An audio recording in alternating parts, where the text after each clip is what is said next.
Assalamualaikum warahmatullahi wabarakatuh. Perkenalkan, nama saya Amanda Radita. Saya dari kelompok 6, kelas 4M Manajemen, ingin mempresentasikan mengenai materi kompensasi. Kompensasi adalah imbal balik berupa uang atau non-uang yang diberikan kepada karyawan sebagai pengganti pekerjaan yang telah dilakukan. Dalam hal ini, pengertian kompensasi merupakan hal yang kompleks dan juga sulit karena di dalamnya akan melibatkan berbagai dasar, yaitu ada dasar kelayakan, dasar logika, dasar rasional, dan apakah dapat dipertanggungjawabkan serta menyangkut faktor emosional dari aspek tenaga kerja. Tujuan kompensasi merupakan sebuah rangsangan atau motivasi kepada tenaga kerja atau karyawan untuk lebih meningkatkan prestasi kerja, meningkatkan efisiensi, dan juga efektivitas dalam produksi atau dalam pekerjaan. Tujuan kompensasi yaitu diantara lain adanya ikatan kerja. Perusahaan akan memberikan kompensasi pada karyawannya agar karyawan yang bekerja memiliki hubungan baik secara moral maupun profesionalisme dengan perusahaan tempatnya bekerja. Selanjutnya ada kepuasan kerja, yaitu perusahaan juga memberikan kompensasi kepada karyawannya merasa puas dengan penghargaan yang didapatkan oleh perusahaan atas hasil kerja keras atau pengabdian yang pada karyawan diberikan kepada perusahaan. Setelah itu ada performa kerja.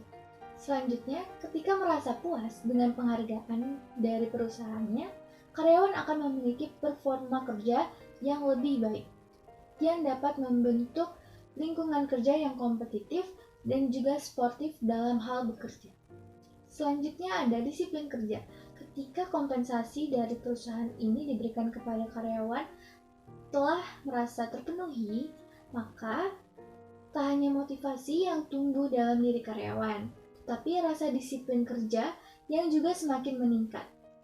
Setelah itu ada pada saat lingkungan kerjanya. Jika lingkungan kerjanya kompetitif dan sportif, maka karyawan akan lebih semangat dan termotivasi untuk bekerja dan berusaha lebih baik lagi daripada hari sebelumnya. Masih di tujuan kompensasi, adanya sertifikat buruh. Saat perusahaan memberikan kompensasi yang layak dan sesuai kepada karyawannya, maka karyawan yang bergabung dengan sertifikat buruh atau pekerja menjadi semakin berkualitas dan juga lebih terbuka. Setelah itu ada penghargaan bagi karyawan. Kompensasi sebagai bentuk penghargaan atas kerja keras dan etos kerja karyawan di perusahaan tersebut. Hasilnya seperti sumber daya manusia yang ada akan lebih efisien dan efektif karena banyak karyawan yang memiliki prestasi dan semangat kerja yang tinggi. Selanjutnya ada mendorong pertumbuhan perusahaan. Rasa puas karyawan terhadap pengertian kompensasi yang ia peroleh juga mampu mendorong stabilitas dan pertumbuhan ekonomi suatu perusahaan. Jadi, kompensasi ini terbukti mampu mendorong stabilitas dan pertumbuhan ekonomi. Setelah itu, adanya memenuhi administrasi legalitas. Perusahaan yang memberi kompensasi terhadap karyawannya juga memiliki legalitas yang baik, baik di dalam pemerintahan atau sesuai dengan undang-undang. Yang terakhir yaitu mendapat karyawan yang berkualitas. Calon pelamar kerja yang berkualitas akan lebih memilih perusahaan yang memperhatikan dan memberikan kompensasi yang kompetitif.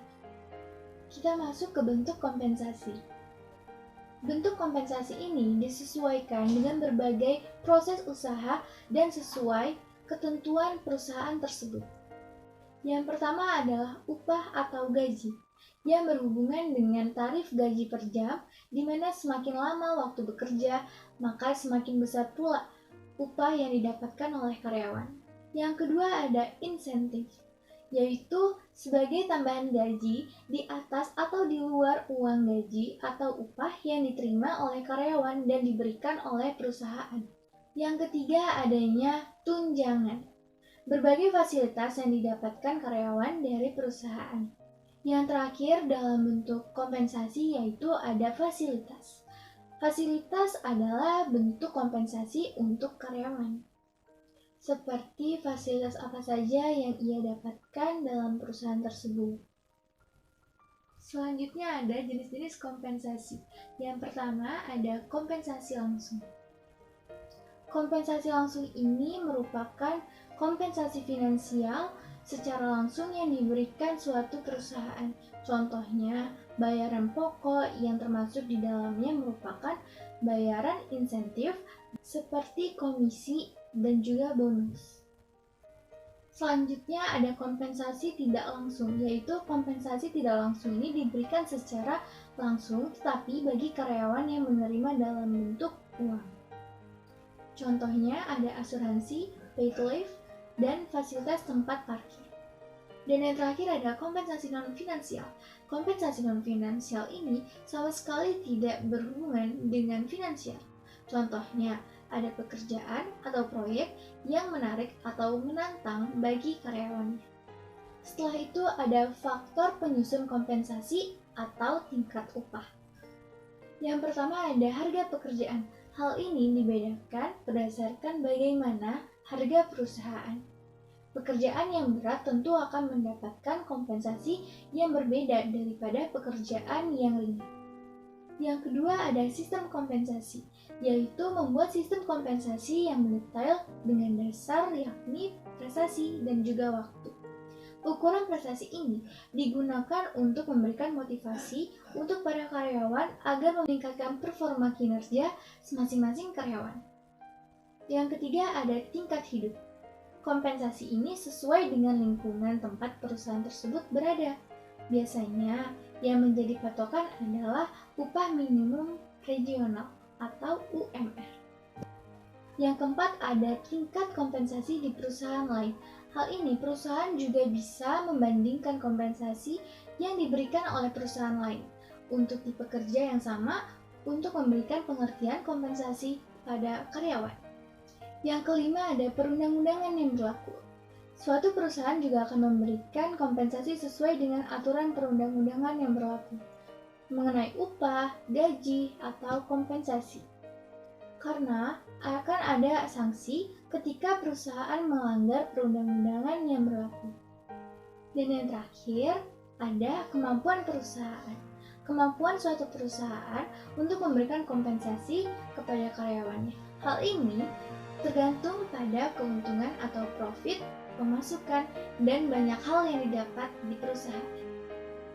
Sekian presentasi dari saya, kurang lebihnya mohon maaf. Wassalamualaikum warahmatullahi wabarakatuh. Terima kasih.